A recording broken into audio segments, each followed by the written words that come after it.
Salom do'stlar. Bugungi sonimizda siz bilgan yoki bilmagan qiziqarli faktlar to'plamini aytib o'tamiz. Agarda sizga qiziq bo'lsa, qulayroq joylashib oling.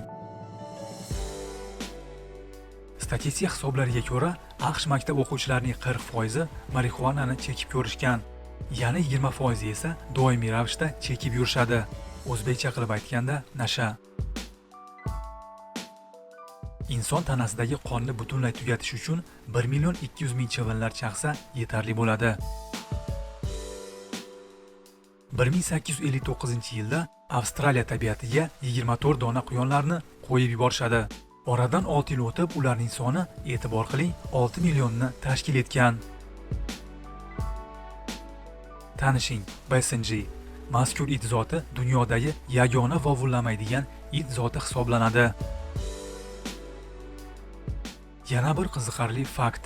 Mashhur qo'shiqchi Tupac Shakurni o'ldirib ketishgandan keyin uni jasadini krematsiya qilishadi, ya'ni yoqib yuborishadi. Gruppa ishtirokchilari va do'stlari esa Shakurni kulini nasha bilan qo'shib chekib yuborishadi. Suratda ko'rib turganingiz chuvalchang emas. Barbados iloni dunyoning eng kichkina iloni hisoblanib, uning uzunligi bor yo'g'i 10 cm gacha borishi mumkin. Tarixda 600 yil mobaynida fransuz tili Angliyaning rasmiy tili hisoblangan. Ayrim rivojlangan mamlakatlarda sigirlarni qornini teshib, maxsus plastik qopqoqlarni o'rnatishadi. Bu teshish orqali sigirlarni hazm qilish jarayonini tekshirishadi. Undan tashqari har xil analizlar olishadi va vitaminlarni ham shu teshish orqali berishadi. Turkiyalik Rumeysa Gelgi o'zining 20 yoshida dunyoning eng baland bo'yli ayoli hisoblanib, Ginnesning rekordlar kitobiga kiritilgan. Agar itni yonida esnasangiz, it ham esnaydi. Ishonmaysizmi? Sinab ko'ring.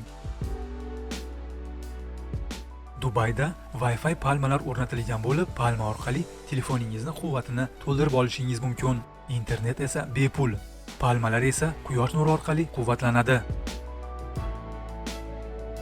Inson organizmining 75% suvdan iborat. Yer sharining 75% ham suvdan iborat. Yer planetasida shuncha ko'p suv bo'lishiga qaramay, ichishga yaroqli suv faqatgina 2% ni tashkil etadi, xolos. Suvni tejang va qadrlang.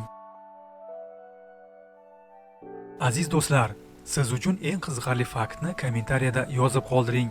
Obuna bo'lmaganlar esa kanalimizga obuna bo'ling.